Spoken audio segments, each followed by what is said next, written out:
بسم اللہ الرحمن الرحیم۔ سفر معراج میں انبیاء صف بصف آپ صلی اللہ علیہ وآلہ وسلم کے استقبال کے لیے کھڑے تھے۔ جب آپ صلی اللہ علیہ وآلہ وسلم بیت المقدس پہنچے تو باب محمد آپ صلی اللہ علیہ وآلہ وسلم کے استقبال کے لیے کھولا تھا۔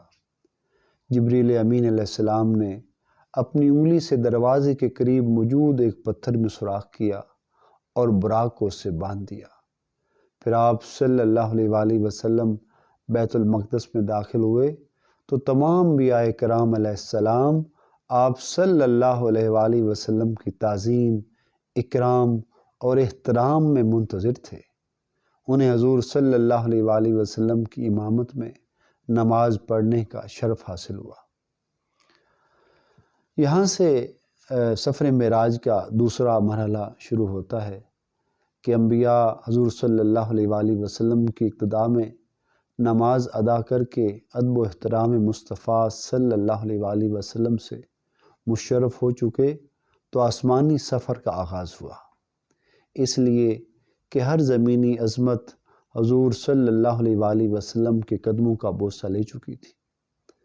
پہلے آسمان پر پہنچ کر آسمان کے دروازے پر دستک دی گئی تو آواز آئی، کون ہے؟ جبریل امین نے جواب دیا، میں جبریل ہوں۔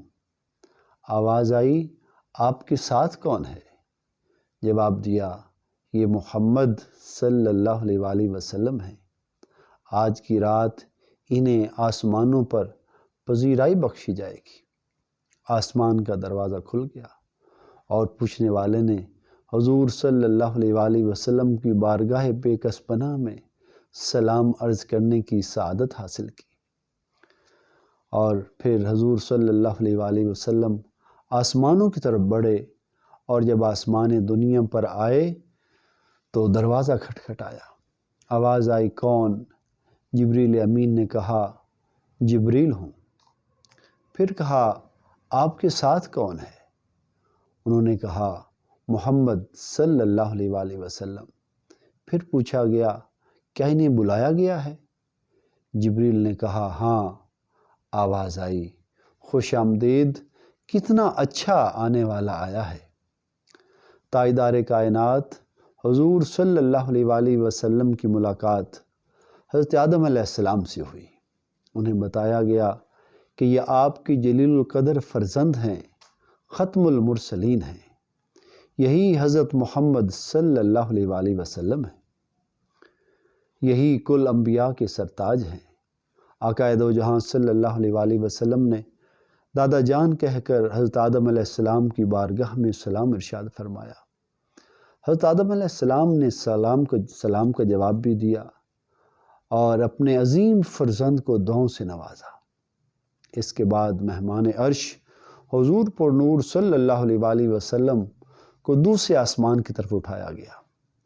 پہلے آسمان کی طرح دوسرے آسمان کا بھی دروازہ کھلا تو یہاں حضور صلی اللہ علیہ وآلہ وسلم کی ملاقات سیدنا عیسیٰ علیہ السلام اور یحییٰ علیہ السلام سے ہوئی۔ اس یادگار ملاقات اور آسمان کے ملکوتی مشاہدات کے بعد آپ صلی اللہ علیہ وآلہ وسلم کو تیسرے آسمان کی طرف اٹھایا گیا۔ تیسرے آسمان پر حضور صلی اللہ علیہ وآلہ وسلم کی ملاقات سیدنا یوسف علیہ السلام سے کرائی گئی۔ تیسرے آسمان کے مشاہدات نورانی کے بعد حضور صلی اللہ علیہ وآلہ وسلم کو چوتھے آسمان پر پہنچایا گیا۔ چوتھے آسمان پر تاجدار کائنات صلی اللہ علیہ وآلہ وسلم کی ملاقات حضرت ہارون علیہ السلام سے کرائی گئی۔